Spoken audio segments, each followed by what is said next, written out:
Hello everybody. In this video we'll just continue on getting this engine together. Alright, let's get this intake manifold on. Take one last look. Make sure all of my horseshoe clips are up into this little hole that's machined in the block there. Everything's good. No debris in there. All looks good. I put a little bit of grease around where the intake manifold goes. They are reusable, so this just helps it come off easier if you go in there to adjust the valves or anything later on. So I just wipe a really thin layer of grease everywhere. Then I put the gasket on. Earlier I put the gasket on, put the manifold on, marked the outline with a pencil, and trim the gasket. Just helps it make it look a little cleaner install when you do that. Some gaskets come trimmed pretty nice and some don't. This one was like a straight line all the way across. It looked horrible. So anyway, gaskets only goes on one way. The circle goes over the breather tube. Then the holes line up. Any other way, the holes don't line up. This particular gasket, I always look to see if the gasket covers the intake holes. If it makes the diameter of the intake hole smaller, I'll trim it out. But this one fits pretty nice. It doesn't really make it any smaller. It's actually a little bit bigger than the intake, which is cool.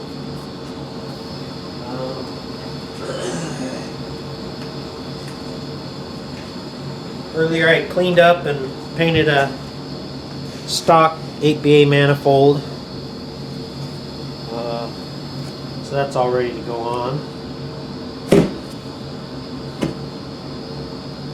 It kind of keys itself over that breather tube right here, so you kind of know where it's on there.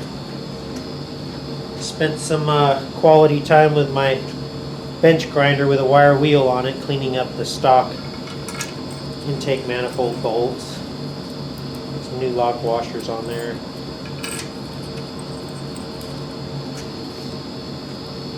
Anyway, you just put all the bolts in there and I'll torque them down.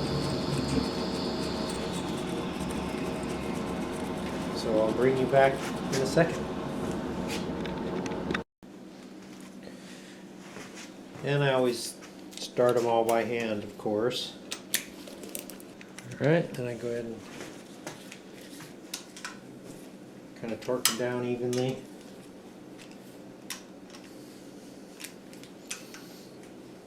Set it to 20 first.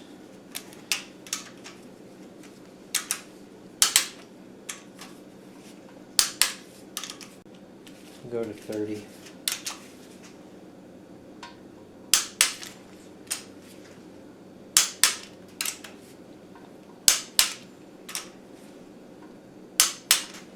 And the final torque at 35.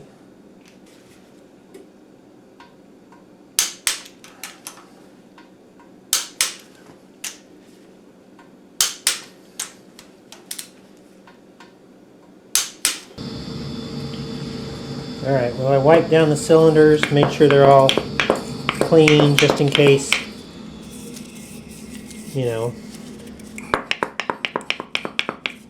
grit or anything got in there.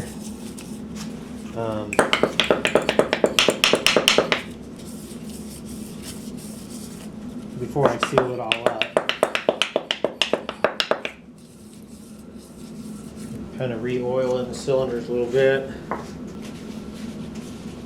Go ahead and turn it over a little bit so I can get the rest of the cylinders.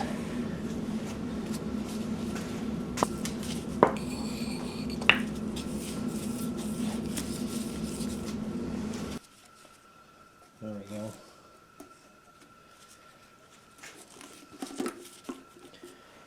I had a couple of studs from an older Flathead I put in here to help keep the gasket in place and help me slide the head on in position right.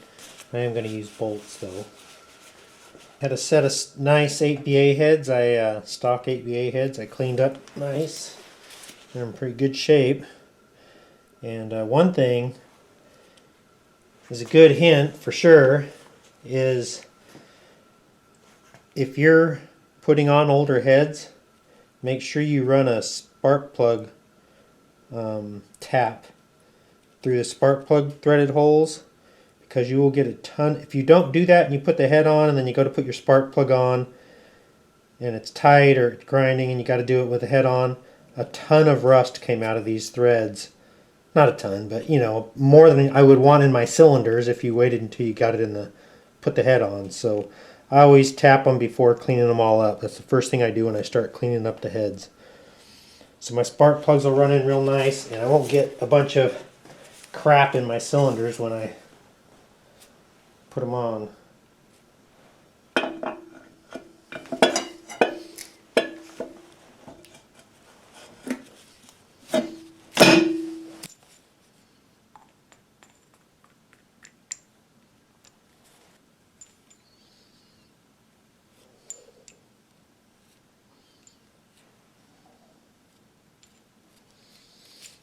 Okay, make sure there's a good coat on there.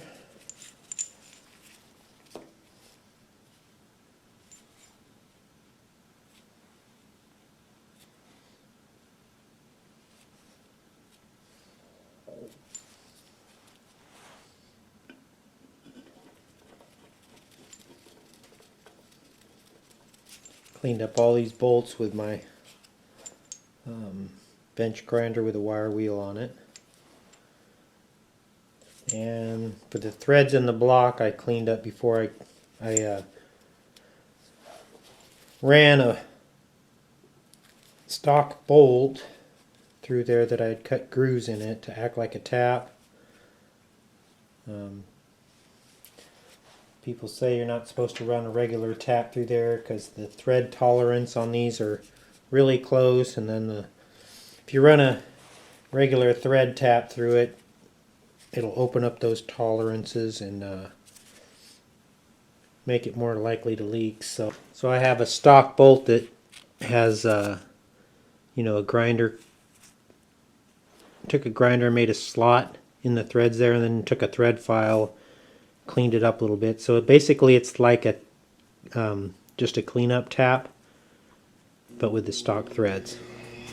Also with those studs in there, I was able to place the head, just let it sit on there without the gasket, and then I turned the motor over and made sure that none of the pistons or valves hit the head. You know, I could feel it.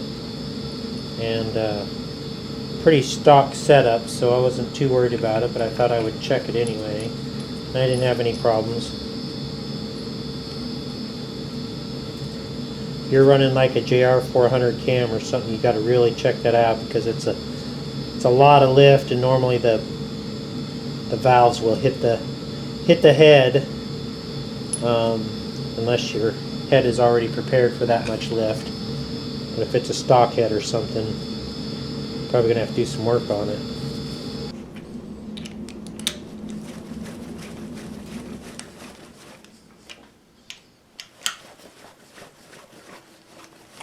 Let's start off and bring them down to 30.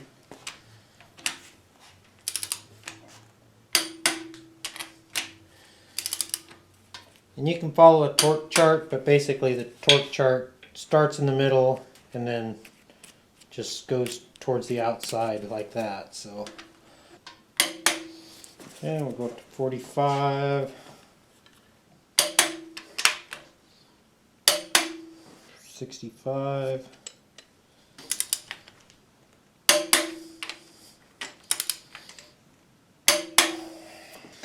Alright, I'm going to go to 70.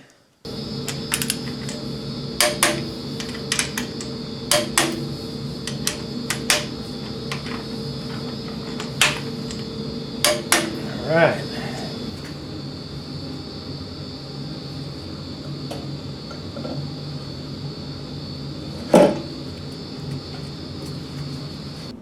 Alright guys, I think I'm going to end the video here.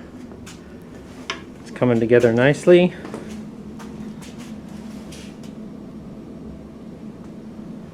Still have to figure out the distributor.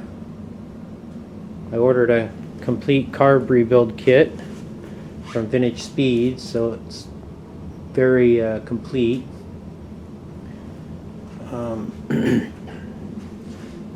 Still some things to do. So anyway, thanks for watching.